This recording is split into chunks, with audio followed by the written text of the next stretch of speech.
കഴിഞ്ഞ ദിവസം നമ്മൾ അയൺ ചെയ്യുന്നതും പ്രസ് ചെയ്യുന്നതിനെ കുറിച്ച് ഒരു വീഡിയോ ആയിരുന്നു ചെയ്തത്. ഇന്ന് നമ്മൾ കാണാൻ പോകുന്നത് പ്രസ്സിങ് ചെയ്യുമ്പോഴത്തേക്കും നമ്മൾ ഒരു കാര്യം പ്രത്യേകം ശ്രദ്ധിക്കുക. കാരണം തുണി നമ്മൾ ഏത് ടൈപ്പ് തുണിയാണ് പ്രസ് ചെയ്യുന്നത് എന്നതിനെ അനുസരിച്ച് വേണം നമ്മൾ ഹോട്ട് അയൺ വേണോ അതോ സ്റ്റീം അയൺ വേണോ എന്ന് തീരുമാനിക്കാൻ. കാരണം എന്താണെന്ന് വെച്ച് കഴിഞ്ഞാൽ നോർമൽ കോട്ടൺ തുണികളൊക്കെ ആണെങ്കിൽ നമുക്ക് സ്റ്റീം അയൺ യൂസ് ചെയ്ത് സ്റ്റീം കൊടുത്ത് നല്ല പ്രസ് ചെയ്ത് എടുക്കാം, നല്ല നീറ്റായിട്ട് കിട്ടും.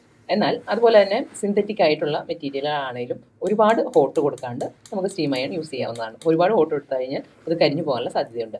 എന്നാൽ നമുക്ക് സിൽക്ക് ടൈപ്പ് ആയിട്ടുള്ള തുണികളാണ് ചെയ്യുന്നതെങ്കിൽ പ്രത്യേകം ശ്രദ്ധിക്കുക കേട്ടോ. നമ്മൾ സ്റ്റീം അയൺ എന്ന് പറയുമ്പോൾ എന്താണ്, മോയ്സ്ചർ കണ്ടന്റ് ആണ്, വെള്ളമാണ് അവിടെ. അപ്പോൾ അത് വരുമ്പോൾ എന്താണെന്ന് വെച്ച് കഴിഞ്ഞാൽ സിൽക്കിൽ ടൈപ്പ് തുണികളിൽ ആ ഒരു വെള്ളത്തിൻ്റെ പാട് ഡോട്ട് ഡോട്ട് പോലെ ഇങ്ങനെ കിടക്കാൻ സാധ്യതയുണ്ട്. അപ്പോൾ അതുകൊണ്ടാണ് നമ്മൾ സിൽക്ക് തുണികളിൽ ഹോട്ട് അയൺ ആണ് പ്രിഫർ ചെയ്യുന്നത്.